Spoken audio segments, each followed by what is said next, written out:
Ya, secara umum kami tidak meminta pasal ini dibatalkan, tetapi diberikan limitasi, tidak bisa menjangkau urusan publik atau public affair. Yang kedua, mohon yang disampaikan dalam penyampaian poin-poinnya itu apa yang ditulis dalam permohonan. Kami tidak bisa menasihati kalau itu tidak ada dalam permohonan.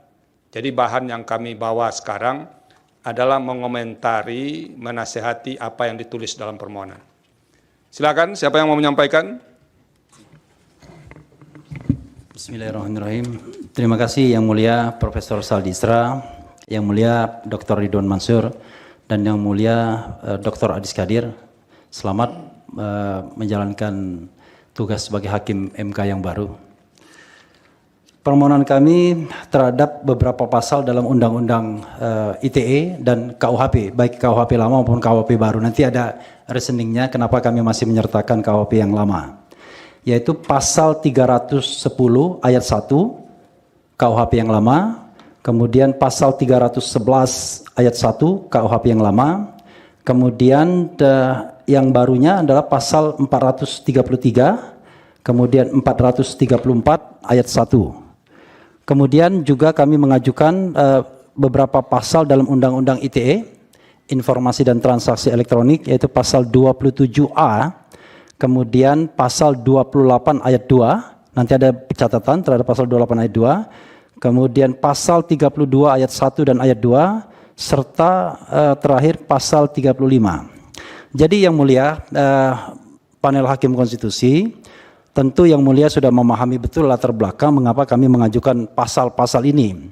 Karena pasal-pasal inilah yang dikenakan kepada trio yang ada di depan kami sebagai prinsipal, yaitu Roy Suryo, Rismon Sianipar, dan Dr. Fauzia Tiasuma.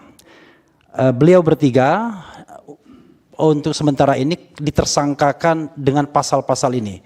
Pasal 310, pasal 311, pasal 27A, pasal 28 ayat 2, pasal 32 ayat 1 ayat 2, dan pasal 35.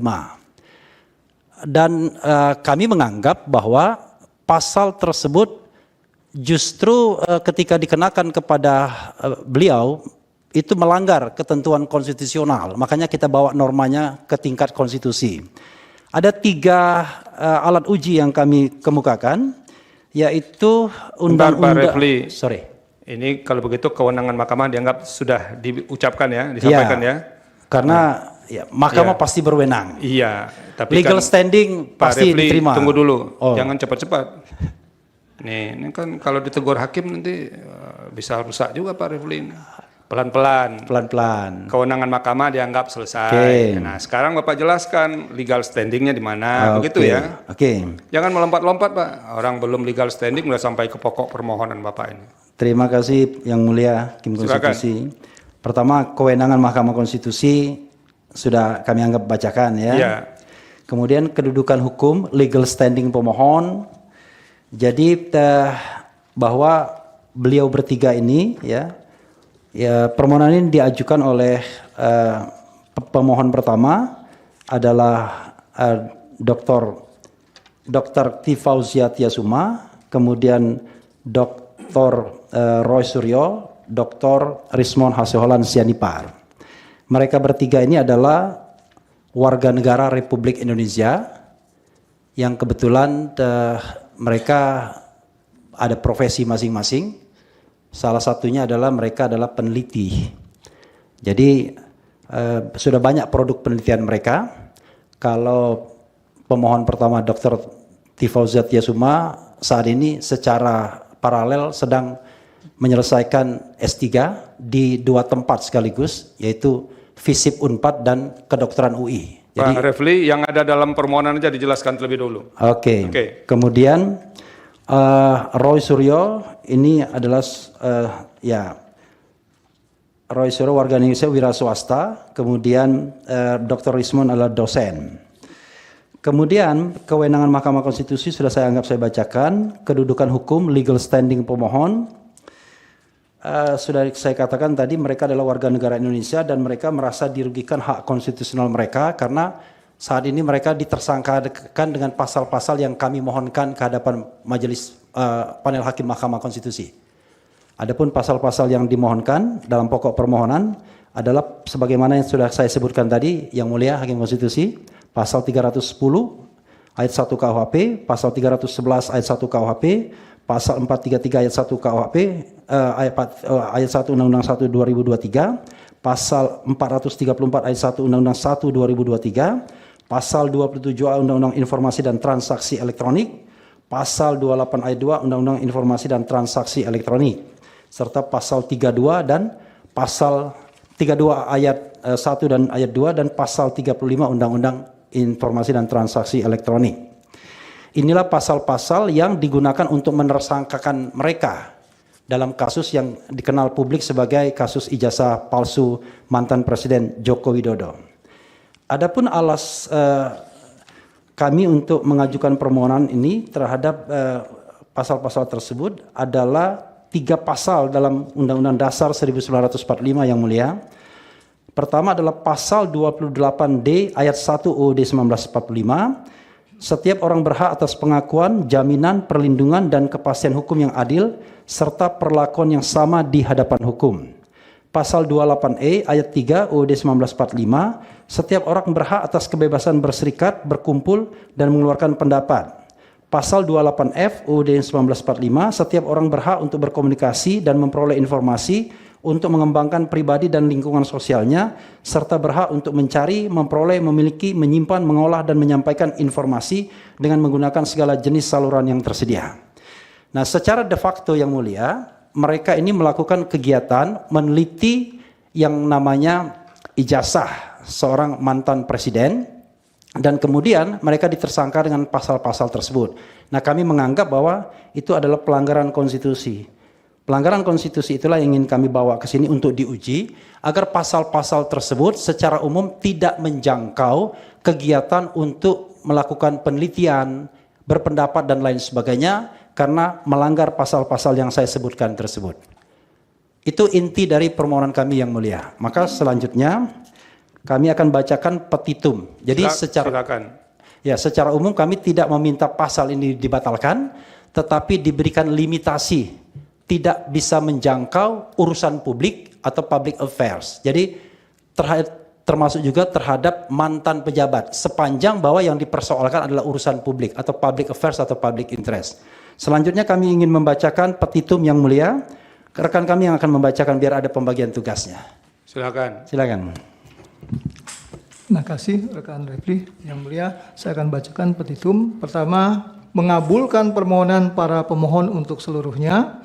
2, menyatakan pasal 310 ayat 1 KUHP yang menyatakan barang siapa dengan sengaja menyerang kehormatan atau nama baik seseorang dengan menuduhkan sesuatu hal yang maksudnya terang supaya hal itu diketahui umum, diancam karena pencemaran dengan pidana penjara paling lama 9 bulan atau pidana denda paling banyak Rp4.500, bertentangan dengan Undang-Undang Dasar Negara Republik Indonesia tahun 1945 dan tidak mempunyai kekuatan hukum mengikat sepanjang tidak dimaknai kecuali kritik atau pendapat yang didasarkan pada hasil penelitian atau riset terhadap tindakan atau perilaku atau keputusan pejabat negara yang sedang menjabat atau telah purna tugas, tidak dapat dipidana asal disampaikan dengan niat baik atau bonafide untuk kepentingan publik dan tidak bertujuan jahat atau merusak nama baik semata. Prinsip bonafide dan liberty of expression. 3. Menyatakan pasal 311 ayat 1 KUHP yang menyatakan jika yang melakukan kejahatan pencemaran atau pencemaran tertulis dibolehkan untuk membuktikan apa yang dituduhkan itu benar, tidak membuktikannya dan tuduhan dilakukan bertentangan dengan apa yang diketahui, maka dia diancam melakukan fitnah dengan pidana penjara paling lama 4 tahun. Bertentangan dengan Undang-Undang Dasar Negara Republik Indonesia tahun 1945 dan tidak mempunyai kekuatan hukum yang mengikat sepanjang tidak dimaknai kecuali kritik atau pendapat yang didasarkan pada hasil penelitian atau riset terhadap tindakan atau perilaku atau keputusan pejabat negara yang sedang menjabat atau telah purna tugas, tidak dapat dipidana asal disampaikan dengan niat baik untuk kepentingan publik dan tidak bertujuan jahat atau merusak nama baik semata. 4. menyatakan pasal 433 ayat 1 Undang-Undang Nomor 1 Tahun 2023 tentang KUHP yang menyatakan, Kitab Undang-Undang Hukum Pidana yang menyatakan setiap orang yang dengan lisan menyerang kehormatan atau nama baik orang lain dengan cara menuduhkan satu hal dengan maksud supaya hal tersebut diketahui umum, dipidana karena pencemaran dengan pidana penjara paling lama 9 bulan atau pidana denda paling banyak kategori 2. Bertentangan dengan Undang-Undang Dasar Negara Republik Indonesia tahun 1945 dan tidak mempunyai kekuatan hukum mengikat sepanjang tidak dimaknai kecuali kritik atau pendapat yang didasarkan hasil penelitian atau riset terhadap tindakan atau perilaku atau keputusan pejabat negara yang sedang menjabat atau telah purna tugas tidak dapat dipidana asal disampaikan dengan niat baik untuk kepentingan publik dan tidak bertujuan jahat atau merusak nama baik semata. 5. Menyatakan pasal 434 ayat 1 Undang-Undang Nomor 1 Tahun 2023 tentang Kitab Undang-Undang Hukum Pidana yang menyatakan jika setiap orang sebagaimana dimaksud dalam pasal 433 diberi kesempatan membuktikan kebenaran hal yang dituduhkan tetapi tidak dapat membuktikannya dan tuduhan tersebut bertentangan dengan yang diketahuinya, dipidana karena fitnah dengan pidana penjara paling lama 3 tahun atau pidana denda paling banyak kategori 4. Bertentangan dengan Undang-Undang Dasar Negara Republik Indonesia tahun 1945 dan tidak mempunyai kekuatan hukum mengikat sepanjang tidak dimaknai kecuali kritik atau pendapat yang didasarkan pada hasil penelitian atau riset terhadap tindakan atau perilaku atau keputusan pejabat negara yang sedang menjabat atau telah purna tugas, tidak dapat dipidana asal disampaikan dengan niat baik untuk kepentingan publik dan tidak bertujuan jahat atau merusak nama baik semata. 6.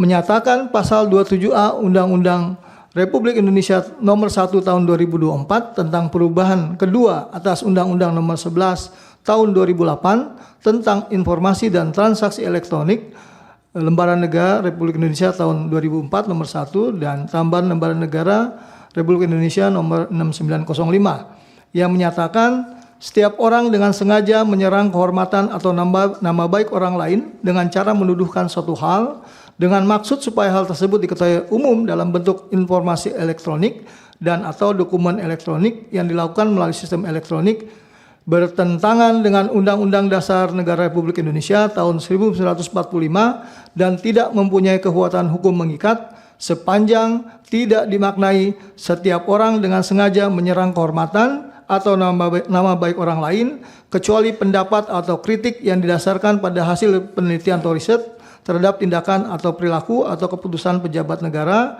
yang sedang menjabat atau telah purna tugas dikecualikan dalam delik penghinaan dan atau pencemaran nama baik asal disampaikan dengan niat baik dan untuk kepentingan publik dengan cara menuduhkan dilakukannya suatu perbuatan dengan maksud supaya hal tersebut diketahui umum dalam bentuk informasi elektronik dan atau dokumen elektronik yang dilakukan melalui sistem elektronik. 7. Menyatakan pasal 28 ayat 2 Undang-Undang Republik Indonesia Nomor 1 Tahun 2024 tentang perubahan kedua atas Undang-Undang Nomor 11 Tahun 2008 tentang informasi dan transaksi elektronik Lembaran Negara Republik Indonesia tahun 2024 nomor 1 dan tambahan Lembaran Negara Republik Indonesia nomor 6905 yang menyatakan setiap orang dengan sengaja dan tanpa hak mendistribusikan dan atau mentransmisikan informasi elektronik dan atau dokumen elektronik yang sifatnya menghasut, mengajak atau memengaruhi orang lain sehingga menimbulkan rasa kebencian atau permusuhan terhadap individu dan atau kelompok masyarakat tertentu berdasarkan ras, kebangsaan, etnis, warna kulit, agama, kepercayaan, jenis kelamin, disabilitas mental atau disabilitas fisik bertentangan dengan Undang-Undang Dasar Negara Republik Indonesia tahun 1945 dan tidak mempunyai kekuatan hukum mengikat apabila digunakan dalam rezim tindak pidana pencemaran nama baik dan tindak pidana fitnah karena substansinya mengatur tentang permusuhan terhadap individu dan atau kelompok masyarakat tertentu berdasarkan ras, kebangsaan, etnis, warna kulit, agama, kepercayaan, jenis kelamin, disabilitas mental atau disabilitas fisik. 8. Menyatakan pasal 32 ayat 1 dan ayat 2 Undang-Undang Nomor 11 Tahun 2008 tentang informasi dan transaksi elektronik, Lembaran Negara Republik Indonesia tahun 2008 nomor 58 dan tambahan Lembaran Negara Republik Indonesia nomor 4843 yang menyatakan: 1. Setiap orang dengan sengaja dan tanpa hak atau melawan hukum dengan cara apapun mengubah, menambah, mengurangi, melakukan transmisi, merusak, menghilangkan, memindahkan, menyembunyikan suatu informasi elektronik dan atau dokumen elektronik milik orang lain atau milik publik. 2. Setiap orang dengan sengaja dan tanpa hak atau melawan hukum dengan cara apapun memindahkan atau mentransfer informasi elektronik dan atau dokumen elektronik kepada sistem elektronik orang lain yang tidak berhak. 3. Terhadap perbuatan sebagaimana dimaksud pada ayat 1 yang mengakibatkan terbukanya suatu informasi elektronik dan atau dokumen elektronik yang bersifat rahasia menjadi dapat diakses oleh publik dengan keutuhan data yang tidak sebagaimana mestinya, bertentangan dengan Undang-Undang Dasar Negara Republik Indonesia tahun 1945 dan tidak mempunyai kekuatan hukum mengikat sepanjang tidak dimaknai: 1. Setiap orang dengan sengaja dan tanpa hak atau melawan hukum kecuali kritik atau pendapat yang didasarkan pada hasil penelitian atau riset terhadap tindakan atau perilaku atau keputusan pejabat negara yang sedang menjabat atau telah purna tugas, tidak bertujuan jahat atau merusak nama baik dengan cara apapun, mengubah, menambah, mengurangi, melakukan transmisi, merusak, menghilangkan, memindahkan, menyembunyikan suatu informasi elektronik dan atau dokumen elektronik milik orang lain atau milik publik. 2. Setiap orang dengan sengaja dan tanpa hak atau melawan hukum kecuali kritik atau pendapat yang didasarkan pada hasil penelitian atau riset terhadap tindakan atau perilaku atau keputusan pejabat negara yang sedang menjabat atau telah purna tugas, tidak bertujuan jahat atau merusak nama baik dengan cara apapun memindahkan atau mentransfer informasi elektronik dan atau dokumen elektronik kepada sistem elektronik orang lain yang tidak berhak. 9. Menyatakan Pasal 35 Undang-Undang Nomor 11 Tahun 2008 tentang Informasi dan Transaksi Elektronik, Lembaran Negara Republik Indonesia tahun 2008 Nomor 58 dan tambahan Lembaran Negara Republik Indonesia Nomor 4843 yang menyatakan setiap orang dengan sengaja dan tanpa hak atau melawan hukum melakukan manipulasi, penciptaan, perubahan, penghilangan, pengerusakan informasi elektronik dan atau dokumen elektronik dengan tujuan agar informasi elektronik dan atau dokumen elektronik tersebut dianggap seolah-olah data yang otentik, bertentangan dengan Undang-Undang Dasar Negara Republik Indonesia tahun 1945 dan tidak mempunyai kekuatan hukum mengikat sepanjang tidak dimaknai setiap orang dengan sengaja dan tanpa hak atau melawan hukum kecuali kritik atau pendapat yang didasarkan pada hasil penelitian atau riset terhadap tindakan atau perilaku atau keputusan pejabat negara yang sedang menjabat atau telah purna tugas, tidak bertujuan jahat atau merusak nama baik, melakukan manipulasi, penciptaan, perubahan, penghilangan, pengerusakan informasi elektronik dan atau dokumen elektronik dengan tujuan agar informasi elektronik dan atau dokumen elektronik tersebut dianggap seolah-olah data yang otentik. 10.